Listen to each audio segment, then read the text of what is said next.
This is TNC Movie Nights, and Alex is here again, as you can see right there.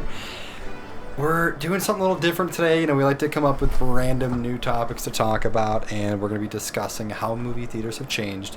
A little bit, of course, due to COVID, the pre-COVID, how they've changed over the last decade or so, and we'll go ahead and jump into that shortly. But before we do that, Alex, how are you doing?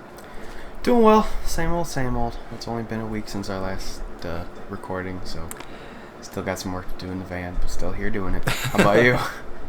I'm doing well. Just made one full week without being employed. It went well. Nice. It was good. I went to the gym a lot, so that felt really good. I felt really productive in life, not waking up 10 minutes before work, working, being up for like 2 hours after work, going to bed. That just very fun, enjoyable depression cycle. It's a lot of fun. So I'm feeling really good. I've been just feeling great the last couple of weeks. I got my birthday coming up next week, and I'm super excited. It's gonna be fun.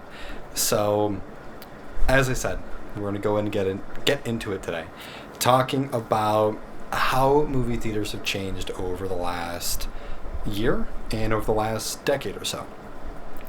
When I say over the last decade, I do mean the arranged seating. There's assigned seating, selecting your own seating, however you want to state it, and that has been implemented pretty heavily, I would say, over the last 5 to 7 years, I would think. I worked at Regal in 2014 to 2017-18-ish, and we were one of the test theaters. It was getting really big at the time, and it's definitely something to get used to, I think, for some people. I was someone who, when I heard about it, I'm like, this is the greatest idea ever. And then other people, it took away from the experience. So, kind of curious, what your thoughts were. How is it for you from being, just a normal customer with the movie industry and now being like, oh, I have to pick my seat. Okay. I think it was totally fine. It was almost nice because then you didn't have to worry about getting there at a very specific time, so you could get the primo spot. It was just whoever bought it first instead of whoever got there first.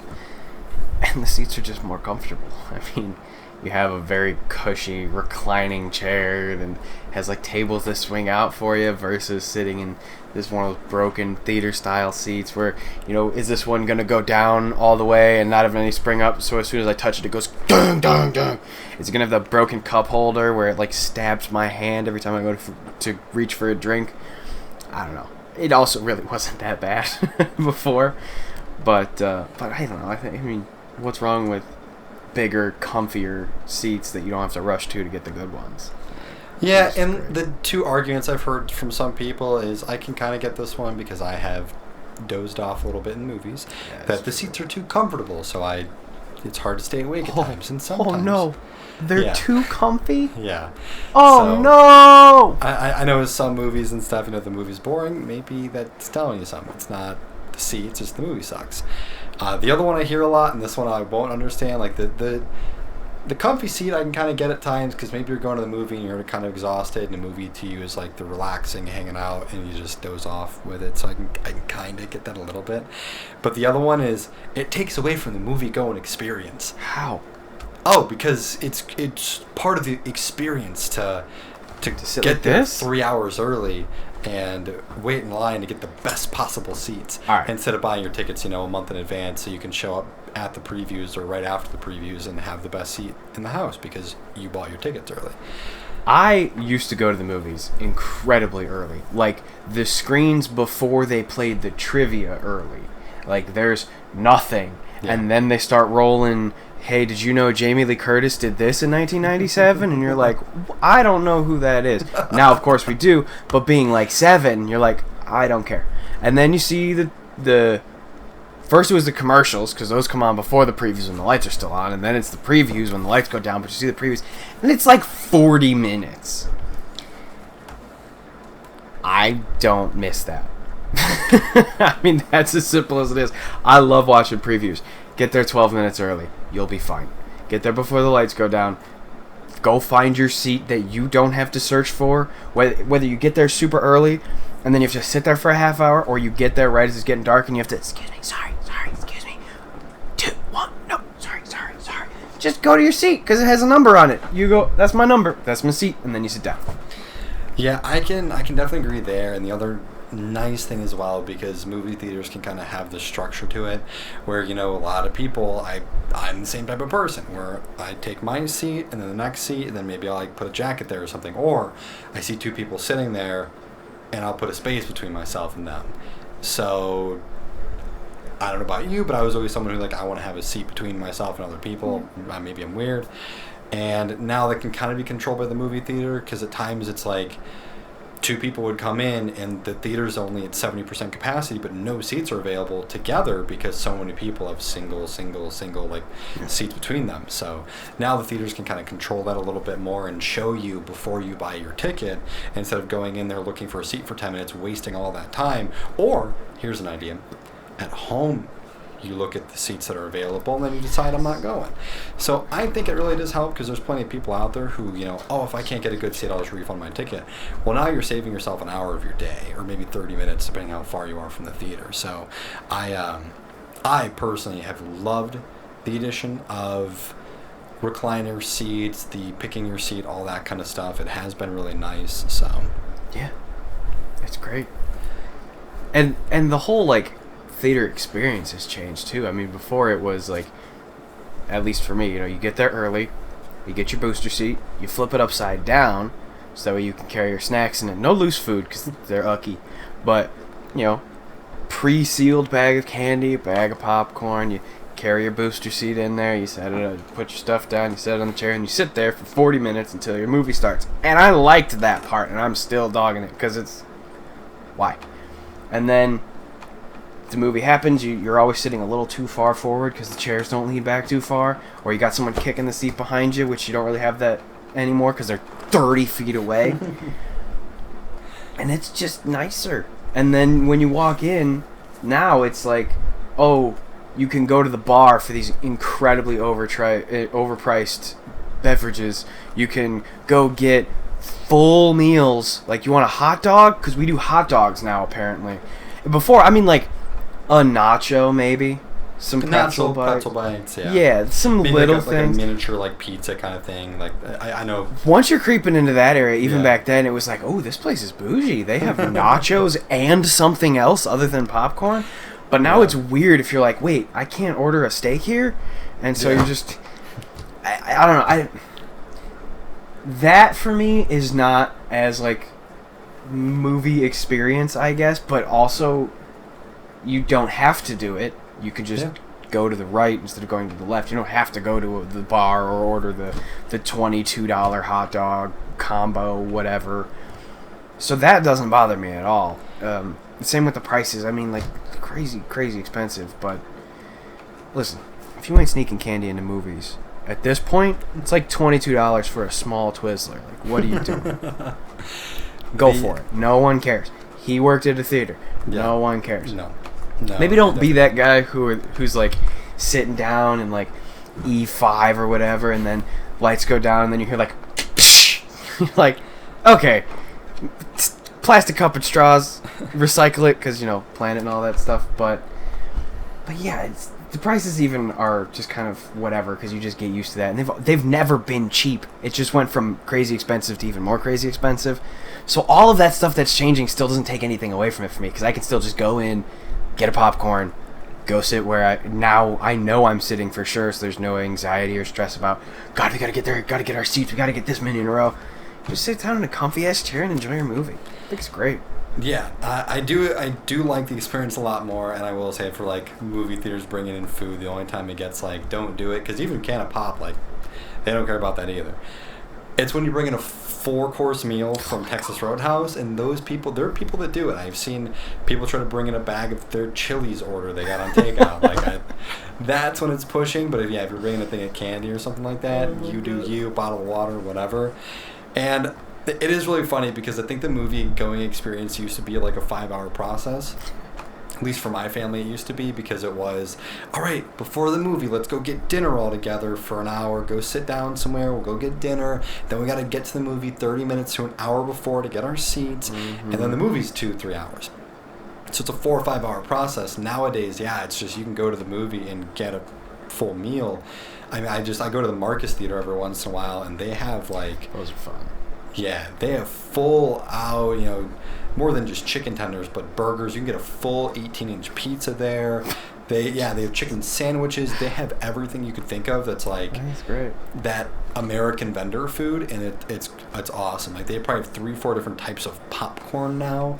There's like really fancy caramel corn ones. Some places will even have like batches of Cheeto popcorn, and I love the experience now. It is so much more fun. Yeah, I understand that my $30 experience now is a $45 experience, but it was still expensive for $30 for 2 people to go to the movies and get a bucket of popcorn and a drink. But it definitely is a lot of fun. And the reason that we want to kind of talk about all this today is, we want to mention all the cool things. You know, what things do you maybe miss prior to the innovation of the movie theater, and what things do you really like? I mean, do you like the new crazy foods, the more options, or the seating, or all that kind of stuff, the 4D movies, all that really cool stuff that's out there now? Or again, what things do you not like? Now, the other reason we want to bring this up is the positives this does to post-COVID, because I really don't know any theaters anymore that do non-recliner / picking your seats, and it's been really cool because I have been going to the movies again for the last couple months now, and not only can you see where you're sitting, but they'll also close off the seat next to you, or even like the 2 seats next to you. So it's so nice. It's really cool. Some theaters are starting to limit it a little bit more, because it used to be if you 2 people got a seat, they would cut off the 2 seats on both sides of you, and then from there, but they'll cut off the 1 seat on both sides. So still decent, so it's so good. But I think it will be very helpful. And again, I mean, you get all those yummy snacks and food now when you're at the movies, and get to experience it even more. What's the biggest thing you've missed, though? Elaborate. Just in the movie-going experience. What is, because we were kind of talking about how it's just gotten mostly better, other than price. But what's the biggest thing that you miss from that movie-going experience? None of it. I think movie-going experience, starting about 5 years ago, has gotten so much better. From the aspect of not having to get there an hour early, to getting to buy my tickets online, to knowing where I'm going to sit. The seats are so much more comfortable. The food and snacks and beverages, you have those Coke machines with 200 flavors in them that you can choose from now, instead of just the 5 little machine of the normal machines you see at like a KFC or something. All of that's so much better. I mean, there's even games before the trailers at a lot of places now, where you can connect your smartphone to the game and play trivia games, or even like Galaga and all that kind of stuff on the big screen, and it's getting really cool. So that's personally me. I'm sure I'm missing something that you're going to say something. I'll be like, yeah, that's pretty cool. What is it? I missed 2 things. Okay. One of them is that when you do get there 40 minutes early, like having your mom or dad give you like $5 and going to play like Time Crisis 2, Hydro Thunder, and Crazy Taxi, and rich parents. No. But putting, you had that crappy little change machine, putting in a couple bucks, getting the thing, playing Time Crisis 2, I think that was the one it was before then. Or like I said, Hydro Thunder, Crazy Taxi, and then the crappy little corner games, or like the big truck game, whatever the hell it was. Being a kid and getting to do arcade, popcorn, and a movie, that was awesome. That's not how it went for my family. My family was, all right, we got our seats. We're going to go get snacks. You stay watch. Put the chairs on the chairs. Do not let people take our seats. I'm like, aye, Captain. And I'm just like, anyone gets near the row, even trying to just pass, I'm like, get out of my seats. Like, yeah. Back up. Exactly. Back up. So, I never had that, but like I do know that was an experience for some people. But I was just on chair duty my entire life growing up, so I get it though. That is a fun thing. I usually only went with just my mom or just my dad, so there was only 2 of us, and so it was just like, all right, you go. When I was older, it was you go find the seat, I'll get the snacks, and then it was fine. But when I was younger, we would get there so early, sit in the seat, and then just be staring up at a screen that's not moving, and be like, can I go play a game? And then sometimes you would. And then the other thing I miss, it shouldn't come back, because it was not convenient at all. It's so much better now. I can just go into my whatever movie theater app, pick a movie, pick my seat, buy a ticket, boop, and then go sit down. But God, was it fun calling Fandango and listening to the movie times. Or like, welcome to Movie Phone, and you would just like for the put the first 3 letters of the movie you'd like to see now, and you would like boop boop boop, and then you'd listen, you're like hear the show times because you're like, what time would work best? Oh my God, there's one at 6:30. Let's go. That's the one we're gonna go to. So stupid, so inconvenient, but that excitement was second only to watching your school scroll across the ticker on the bottom of the news when it was a snow day. Like, oh my God, we did it! And then it was like, yes, there's a movie after dinner that we could go to that's not too late because I wanted to stay up past my bedtime. That was really fun. I didn't know that was a thing. I'll be honest, we looked at the newspaper. See, that's how we did it. Yeah, you could do that, or I think they had it in like the TV guide too, because I used to sometimes get the TV guide. But most of the time, we would call Fandango and see what movies were playing, and it was awesome. As a 10-year-old, it was awesome. So, but other than that, everything else got better. Yeah, 100%. It's a great experience. I mean, I do think the movie prices and all that kind of stuff, it's kind of worth it at this point. I mean, for how much you get.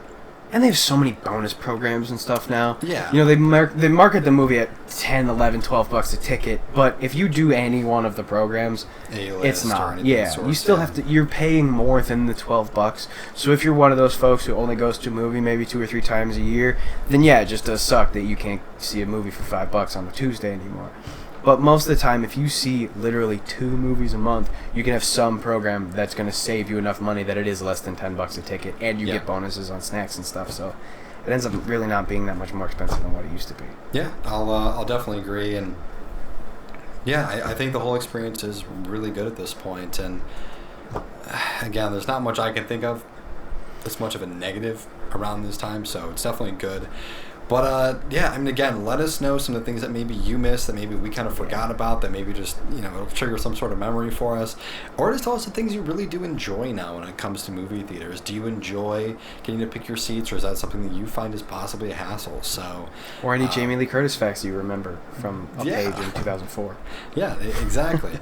But I think that's going to do it for us today. Yeah. Again, a little bit short of an episode, I guess, around that 15-ish, 20-minute mark for you guys. But sometimes it's nice to keep them short and nice and simple for you. But Alex, where can the people find us? Yes, Brandon. The people can find us very simply at thenerdchambers.com. That's where everything gets posted. Same day as when it drops on the YouTube and the Spotify and all of our socials. If you want to see just us individually apart from the Nerd Chambers brand, TNC Movie Nights, that's what we are under everything, everywhere.